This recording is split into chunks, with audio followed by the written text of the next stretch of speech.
നിങ്ങൾ മനസ്സിലാക്കേണ്ടത് നമ്മുടെ പാർട്ടിക്കകത്തൊരു പരിവർത്തനം നടക്കുന്ന കാലമാണ്. ഇത് പഴയതുപോലെ പോകേണ്ട ഒരു പാർട്ടിയല്ല. നമ്മൾ പശ്ചിമ ബംഗാളാകാൻ ആഗ്രഹിക്കുന്നില്ല. പശ്ചിമ ബംഗാളിൽ സംഭവിച്ചത് എന്താ?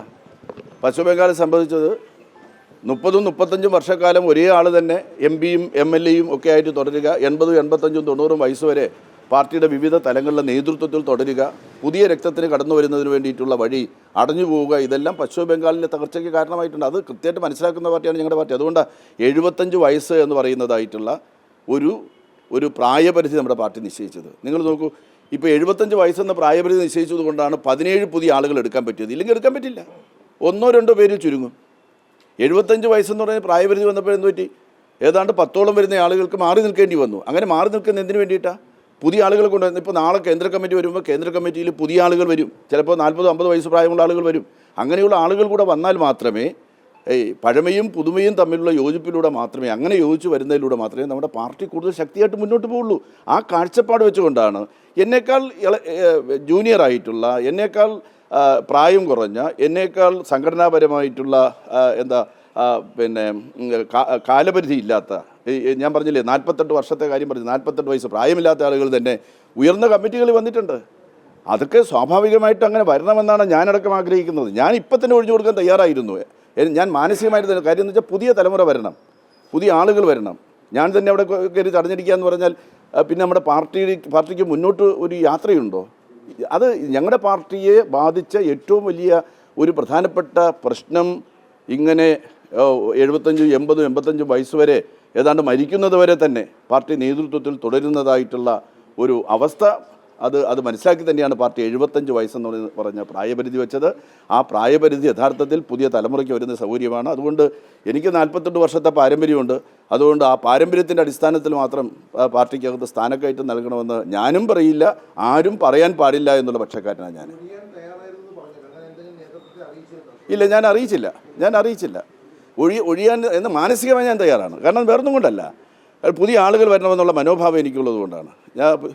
പുതിയ ആളുകൾ വരണം, ചെറുപ്പക്കാർ ധാരാളമായിട്ട് വരണം.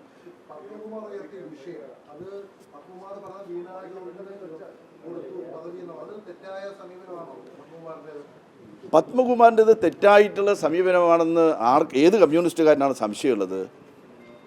വീണ ജോർജ് സംസ്ഥാന കമ്മിറ്റിയിലേക്ക് വന്നത് മന്ത്രി എന്നുള്ള നിലയിൽ, സ്ഥിരം ക്ഷണിതാവ് എന്നുള്ള നിലയിലാണ്. അത് പാർട്ടി സംസ്ഥാന സമ്മേളനത്തിൽ തന്നെ വ്യക്തമാക്കിയൊരു കാര്യമാണ്. ഒരു അഡീഷണലായിട്ട് ഒരു സ്ഥിരം ക്ഷണിതാവിനെ വെക്കുകയാണ് എന്ന് സംസ്ഥാന സമ്മേളന പ്രതിനിധികളോടെല്ലാം പറഞ്ഞതാണ്.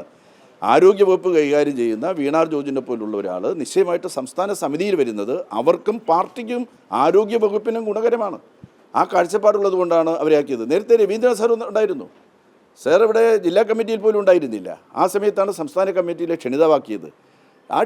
ഞങ്ങളുടെ സംസ്ഥാന കമ്മിറ്റി ഗൗരവതരമായിട്ടുള്ള ചർച്ചകൾ നടക്കുന്ന സംസ്ഥാന കമ്മിറ്റിയാണ്.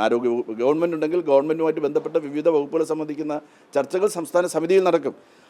ആ ചർച്ചകൾ കേൾക്കാൻ കൂടെ ആ ബന്ധപ്പെട്ട മന്ത്രി ഉണ്ടെങ്കിൽ അത് ഗുണകരമാണ്. കഴിഞ്ഞ പ്രാവശ്യം ഉണ്ടായിരുന്നില്ല എന്നുള്ളത് തന്നെ ഒരു കുറവായിട്ടാണ് ഞങ്ങൾ കാണുന്നത്.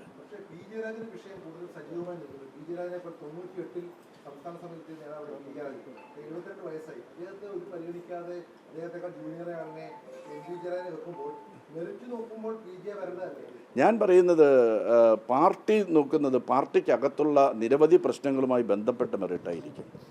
അത് നോക്കി എടുക്കുന്ന തീരുമാനങ്ങളാണ് ശരിയായിട്ടുള്ള തീരുമാനങ്ങൾ യഥാർത്ഥത്തിൽ പാർട്ടി എടുക്കാറുള്ളൂ എന്നാണ് എൻ്റെ പക്ഷം. എനിക്ക് കണ്ണൂരിലെ രാഷ്ട്രീയവുമായിട്ടൊന്നും എനിക്ക് യാതൊരു ബന്ധവുമില്ല. അവിടുത്തെ പ്രവർത്തനങ്ങളെ സംബന്ധിച്ച് എനിക്കറിയില്ല. അതെല്ലാം അവിടെ തന്നെ ചോദിക്കേണ്ട ഒരു കാര്യമാണ്.